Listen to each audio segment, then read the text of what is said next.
ఓం నమ శివాయ. Welcome to my channel జిందగీ. ఈరోజు వ్లాగ్ వచ్చేసి కార్తీక వనభోజనాలు. కార్తీక మాసంలో ఆఖరి సోమవారం సదాశివుని దర్శనం చేసుకొని ఇక్కడే మా కార్తీక వనభోజనాలు పెట్టుకున్నాము. రండి ఈ వ్లాగ్లో కంప్లీట్గా మేము ఎలా స్వామివారి దర్శనం చేసుకున్నాము, ఎలా ఎంజాయ్ చేసాము. కొంచెం లెంత్ అయినా వీడియో మాత్రం చాలా బాగుంది. కనిపిస్తున్నాయి కదా, ఈ మెట్లు గుడికి మెయిన్ దారి అనమాట. ఇంతకుముందు ఆ మెట్ల గుండానే మేము వెళ్ళి దర్శనం చేసుకునే వాళ్ళము, కానీ ఎక్కడం ఇబ్బంది అవుతుందని ఇక్కడ కనిపిస్తున్న ఈ కొత్త మెట్లను నిర్మించారు. ఈ మెట్ల గుండా పైకి ఎక్కగానే మనకు టెంపుల్ మెయిన్ డోర్ కనిపిస్తుంది. కొంచెం ఇది సైడ్ నుంచి ఉంటాయి మెట్లు. ఆ మెయిన్ మెట్లు మాత్రం ఈ డోర్కి ఎదురుగానే ఉంటాయి. ఇది 1000 సంవత్సరాల నాటి గుడి అంట. ఇది వ్యవసాయ క్షేత్రంలో నిర్మించబడింది. ఇక్కడ ఉన్న స్వామివారి స్వయంగా వెలిసారని ఇక్కడ ప్రజలు నమ్ముతారు. చాలా శక్తివంతమైన స్వామి. మనము స్వచ్ఛంగా ఏదైనా కోరుకుంటే ఖచ్చితంగా జరుగుతుందని ఇక్కడ వాళ్ళ నమ్మకం. ఇలా గుడి చుట్టూ ప్రదక్షిణ చేస్తుంటే మనకి ఎటు చూసినా పచ్చని పొలాలే కనిపిస్తాయి. పచ్చని ప్రకృతి మధ్య చాలా ఆహ్లాదకరంగా ఉండే ఈ మందిరాన్ని దర్శించుకోవడం నిజంగా జన్మ ధన్యం అనిపిస్తుంది.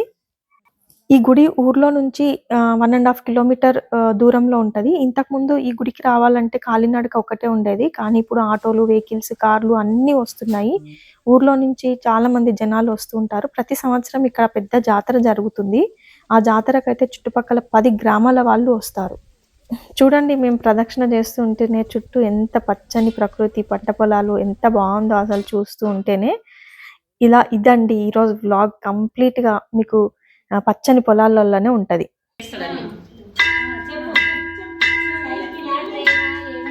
ఇక్కడ స్థల పురాణం గురించి పంతులు గారు చాలా వివరంగా చెప్తున్నారు. ఒకసారి విందాం రండి. నమస్కారం పంతులు గారు. నమస్కారం. అస్మద్గురుభ్యో నమః. ఈ గుడి మేము చిన్నప్పటి నుంచి చూస్తున్నాము. మా అమ్మమ్మ గారు ఊరిది. సో ఈ గుడి విశిష్టత కంప్లీట్ గా అయితే మాకు తెలియదు. సో మీ నుంచి మేము ఈ గుడి గురించి తెలుసుకోవాలనుకుంటున్నాం. పంతులు గారు చెప్పండి. అస్మద్గురుభ్యో నమః. వాగర్ధ సంపృక్తో వాగర్ధ ప్రతిపత్తయే జగదపితర వందే పార్వతీ పరమేశ్వరౌ. ఓం నమః శివాయ. ఈ గుడి విశిష్టత వచ్చేసి ఇది కాకతీయ జమానంలో, అంటే ఒక 1000 సంవత్సరాల పైబడే ఉంటుంది చరిత్ర. మా వంశం వచ్చేసి ఇది 4వ తరం నడుస్తుంది. ఇక్కడ చరిత్ర వచ్చేసి ఇది వ్యవసాయ క్షేత్రం. ఇక్కడ చుట్టుపక్కల ఎక్కడ చూసినా మీకు పొలాలు కనబడుతుంటాయి అన్నమాట. ఈ వ్యవసాయ క్షేత్రంలో ఒక అతను గుంటుకు తోలేవాడు. అతనికి గుంటుకు మీద బరువు కోసం ఒక రాయి వెతుక్కున్నాడు. ఆ రాయి మీకు లోపల ఉంటుంది. రాయి వెతుక్కున్నాడు. ఆ రాయిని గుంటుకు మీద పెట్టి అరక తోలేవాడు అనమాట. గుంటుకు తోలిన తర్వాత సాయంత్రానికి అరక వదిలిపెట్టేసి ఇంటికి వెళ్ళిపోయేవాడు. ఇంటికి వెళ్ళిపోయిన తర్వాత ఆ రాయి వచ్చేసి దొర్లుకుంటూ వచ్చి ఇక్కడ కింద రాయి దగ్గర ఆగేది. మళ్ళీ ఉదయాన్నే మార్నింగ్ వచ్చేసి చూసేసరికి తనకి మళ్ళీ రాయి కనపడలేదు అరక దగ్గర. అని చుట్టుపక్కల ఇక్కడ వెతికినా కూడా అతనికి రాయి మళ్ళీ కనపడలేదు. సరే చూద్దాం నేను మళ్ళీ కొంచెం ఇక్కడ వెతుక్కుంటూ వచ్చేసరికి ఇక్కడ రాయి దగ్గర కనపడింది. ఎవరు తెచ్చి పెట్టారు అని చెప్పి నాకు అర్థం కాలేదు. మళ్ళీ తీసుకెళ్లి మళ్ళీ అరక మీద పెట్టి మళ్ళీ వ్యవసాయం ప్రారంభించాడు. మళ్ళీ సాయంత్రానికి అలా వదిలిపెట్టేసి ఆయన అరక తీసుకుని ఇంటికి వెళ్ళిపోయాడు. మళ్ళీ మా ఉదయాన్ని చూసేసరికి మళ్ళీ లేదు అక్కడ రాయి. ఎవరో నా మీద పగబట్టారు, కక్ష కట్టారు, ఎవరో ఇక్కడ తెచ్చి పెడుతున్నారు అని చెప్పేసి 3వ రోజు ఏం చేశాడు, అరక వదిలిపి ఎడ్లని పక్కన కట్టేశాడు. ఒక చెట్టు చాటు నించొని అలా దొర్లుకుంటూ వస్తుందన్నమాట. దొర్లుకుంటూ వస్తుంటే ఆహా ఇది భగవంతుని మహిమ అని చెప్పేసి ఆయన అప్పుడు నిశ్చయం చేసుకొని ఊరు పెద్దలకు, గ్రామస్తులకు చెప్పేసి ఇలా ఉంది అని చెప్పేస్తే అప్పుడు అందరూ కలిసి ఈ దేవస్థానం నిర్మించడం జరిగింది. ఎవరు నిర్మించారో తెలియదు, కానీ మినిమం ఒక 1000 సంవత్సరాల పైబడే ఉంటుంది గుడి.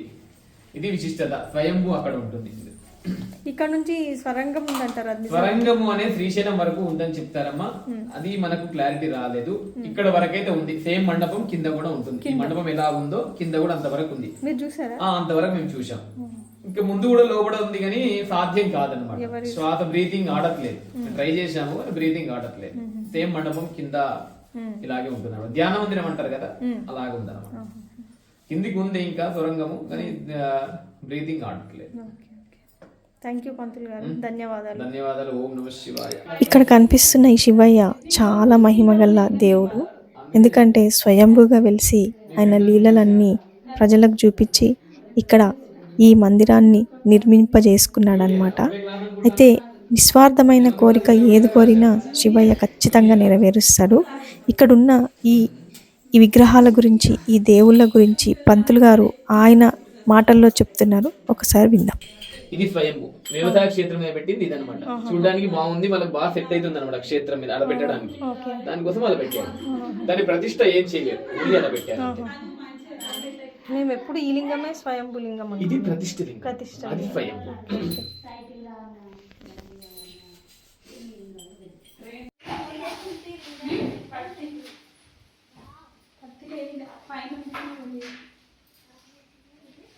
పార్వతి అమ్మవారా?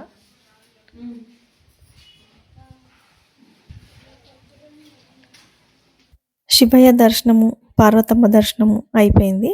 ఇప్పుడు కోనేరుకు వచ్చాను. ఇక్కడ ఈ కోనేరు ఇంతకుముందు కూడా నా వీడియోలో చూపించాను నేను ఈ కోనేరు. ఇప్పుడు మా ఫ్రెండ్స్ని తీసుకొని వచ్చాను కాబట్టి మేమందరం కలిసి ఇక్కడ దీపాలు వదలాలని కోనేరులోకి వచ్చినాం అనమాట.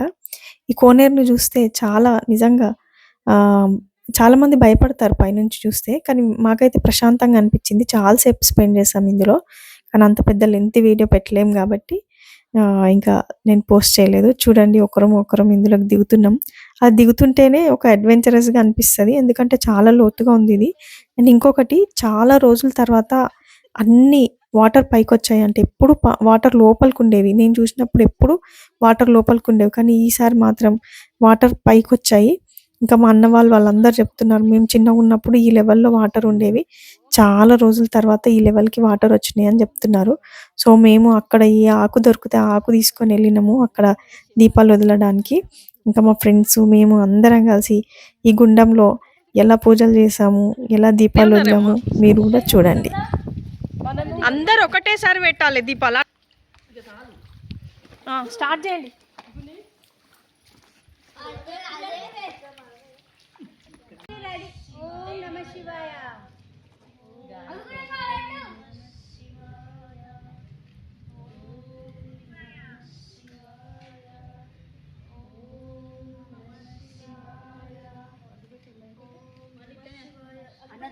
అగ్గిపెట్టున్నది, దీపం ఉంది, ఏది కావాలంటే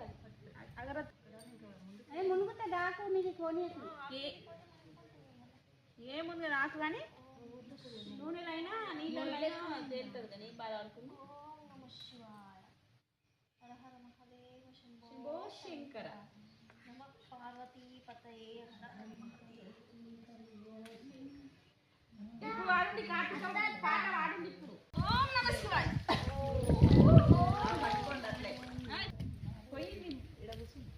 అప్పుడే పడితే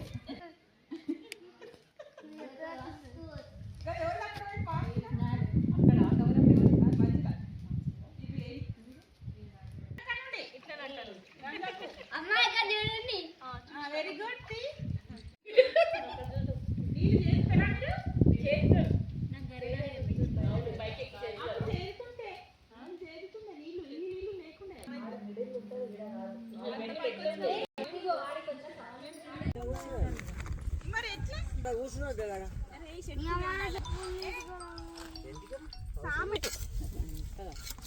రవ్వ కేసరి, ఏదన్నా పువ్వు రసం, గట్టి పెరుగు.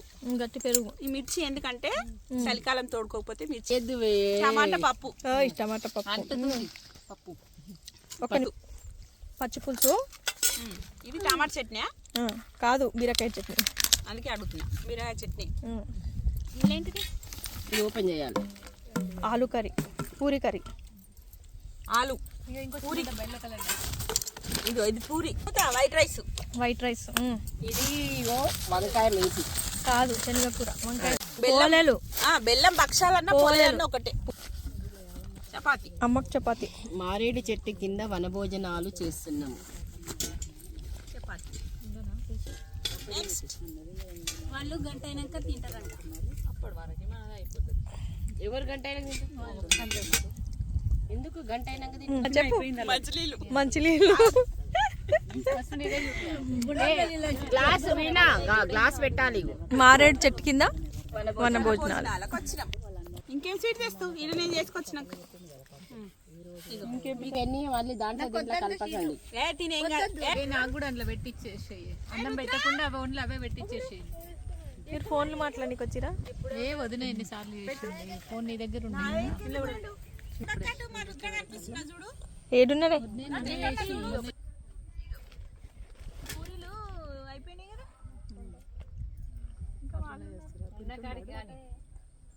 చపాతీ ఇంకేం కర్రీ పప్పు పట్టు పట్టు ఆనే ఉంది పోలే పెట్టలే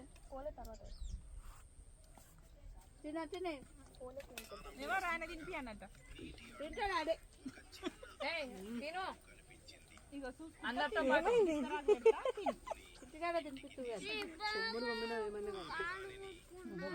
అన్నం కన్నా పోలే వదిలేసి పచ్చడి తినబుద్ది ఇటు చెయ్యి దీని కాల సైడ్ అట్లా ఒక దేవుడికి వచ్చినప్పుడు తినాలి భోజనాలు కాదు తినవా అట్లా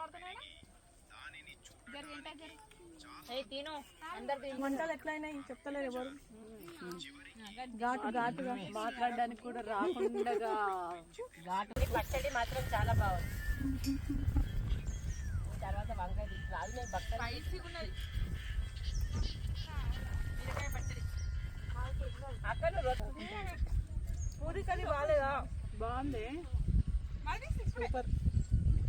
పప్పు వేసినావా ఇంట్లో స్మాష్ చేసినావా? ఆన్ చేసిన వాళ్ళు పెట్టుకుంటారు కదా వంట వాళ్ళే పెట్టుకుంటారు.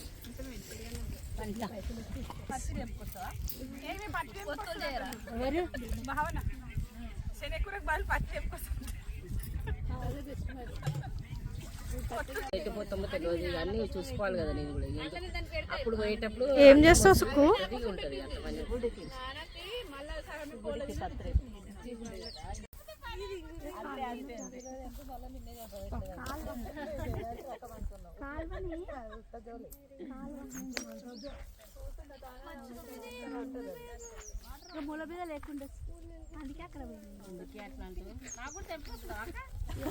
తెంపుకొస్తుంది. ఎవరు రాలే తెంపుకోవాలి.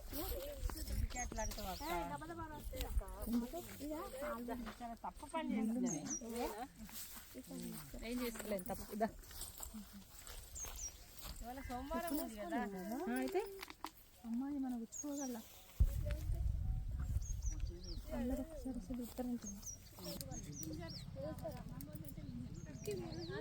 వన భోజనాల కన్నా పిలుచుకొచ్చి తిన్నందుకన్నా పోతుంది. ఇది ఎట్లా పోయింది వీళ్ళు ఇంకే వైరు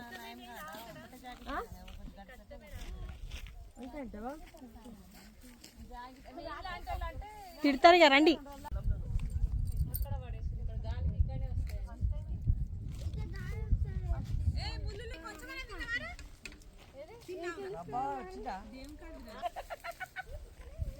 ఏయ్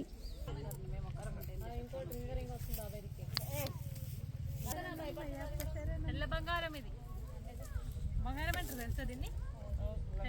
తెల్ల బంగారం అంటే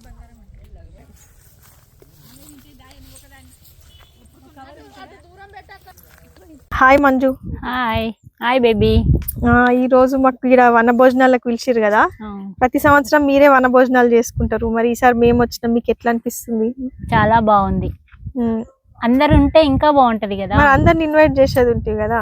ఇప్పుడు గుర్తొచ్చింది కదా, ఇప్పుడు చేస్తాం. మళ్ళీ నెక్స్ట్ ఇయర్ కూడా చేసుకుందాం. మరి నెక్స్ట్ ఇయర్ మమ్మల్ని గుర్తు చేసుకుంటారా? చేసుకుంటాం, తప్పకుండా చేసుకుంటాం. సరే, మరి ఏంటి ఇంకా ఇక్కడ గుడి విశేషాలు ఇవన్నీ చెప్తే. ఈ రోజు కార్తీక సోమవారం, చివరి సోమవారం, అందుకే సదాశివ దేవాలయానికి వచ్చాం. మిమ్మల్ని కూడా ఇన్వైట్ చేసాం. అందరూ అభిషేకాలు చేయించుకున్నారు. వన భోజనాలు ఎవరింటి నుంచి వాళ్ళు భోజనం తీసుకొచ్చారు. తలా ఒక ఐటెం తెచ్చాము, చాలా బాగుంది. అయితే నెక్స్ట్ మళ్ళీ ఇక్కడికి రావాలంటే ఎప్పుడు రావాలి, ఏ సందర్భంలో రావాలి టెంపుల్ దగ్గర? ఇక్కడ జాతర ఉంటదండి, అక్షయ తృతీయ రోజు జాతర ఉంటది, శివుని కళ్యాణం చాలా బాగుంటది, అప్పుడు రావచ్చు. హాయ్ వేణి. Hi, hello. ఏం చేస్తున్నావు? పత్రి తెంపుకుంటున్నా. ఇంతసేపు మాకు వడ్డీ చలిసిపోలేవా? అలసిపోయినా అందరిలో ఉంటే చెలాకితనం వస్తుంది. అంతేనా? అంతే. సరే గాని ఈ గుడి విశేషాలు చెప్పు. గుడి అంటే ఒక మహిమగల గుడి. సదాశివుని టెంపుల్ అంటే ఫేమస్. దేనికి ఫేమస్? కోరుకున్న కోరికలు నెరవేర్చడానికి ఎనీ టైం ఎవరైనా రావచ్చు, మొక్కొచ్చు, మీ కోరికలు నెరవేరుతాయి మంచిగా. ఇప్పుడు ఎన్ని సంవత్సరాల నుంచి ఇక్కడ కళ్యాణం జరుగుతుంది? దాదాపు 21 సంవత్సరం. 21 సంవత్సరం నుంచి. అప్పటి నుంచి ప్రతి సంవత్సరం వస్తారు కదా మీరు? కంపల్సరీ వస్తాం. ఫస్ట్ రోజు కుంకుమార్చన, సెకండ్ రోజు కళ్యాణం, థర్డ్ డే 8కి పోయి గంగ స్నానం చేసి వస్తాం మంచిగా. చాలా బాగుంటది గరుడ గంగ. పోయినసారి నేను కూడా వచ్చిన. ఈ రోజు జరిగిన ప్రోగ్రామ్ ఎట్లుంది? ఈ రోజు కార్తీక సోమవారం, లాస్ట్ సోమవారం వన భోజనాలు తీసి ఇలాగే ప్రతి సంవత్సరం అందరు రండి, మనం అందరం వన భోజనాలు చేసుకుందాం. కాకపోతే ఈసారి తెచ్చుకున్నాం, నెక్స్ట్ టైం వండుకుందాం ఇక్కడనే. సరే సరే, okay, thank you. Welcome baby.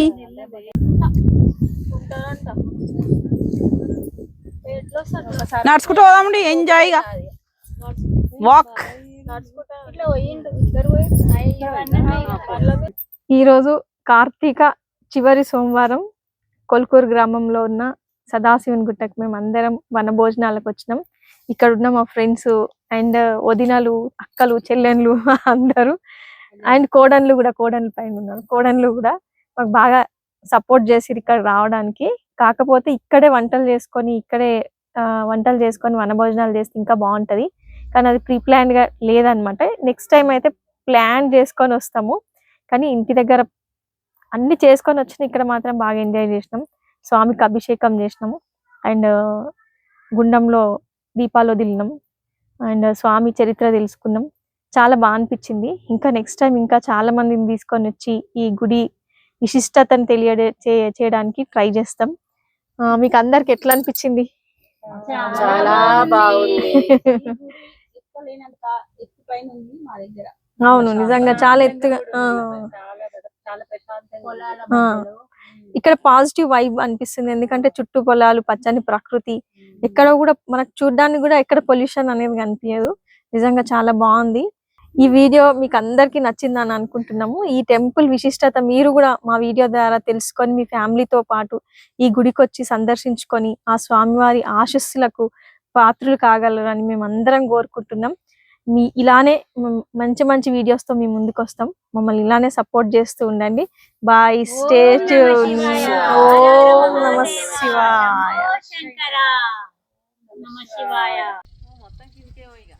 పోతా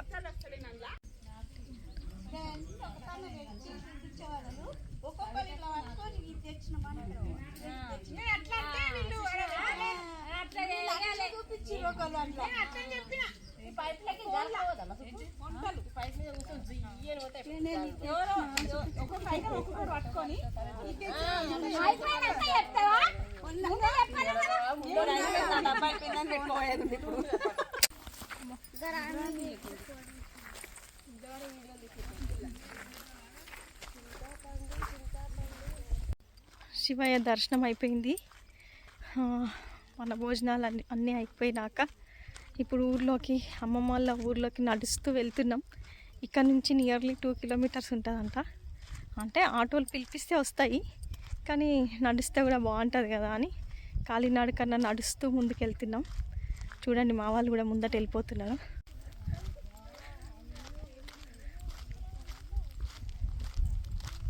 ఇలా మనం నేచర్తో ఉంటే నిజంగా చాలా చాలా అంటే చాలా రిలీఫ్ ఉంటుంది, అన్నీ మర్చిపోవచ్చు. వస్తుంది. 14 కిలోమీటర్లు పరిక్రమ చేసినాం. ఈ 3 కిలోమీటర్స్ ఎంత అని చెప్పేసి మేము కూడా ముందుకు నడుస్తున్నాం.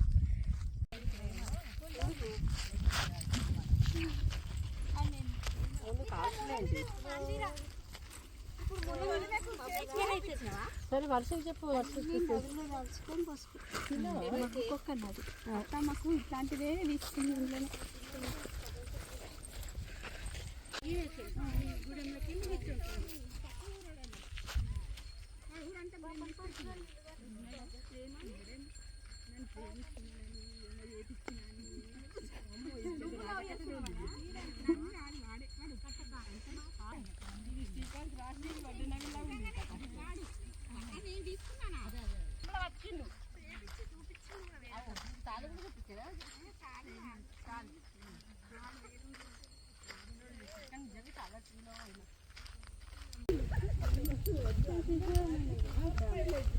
తీసేయాలి కదా.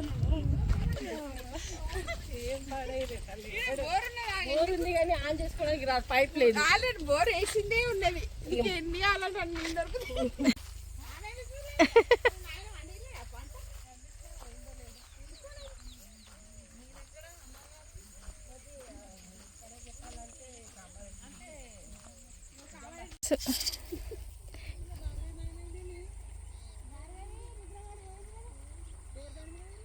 మనకు కావాల్సినప్పుడు దొరకంది ఇప్పుడు చూడండి ఎంత ఉంది. బతుకమ్మ పండుగకి ఎంత కాస్ట్లీ ఉంటుందో ఈ గునుక పువ్వు. ఇప్పుడు తోటనే ఉంది గునుక పువ్వు తోట. Subscribe to Zindagi My Life.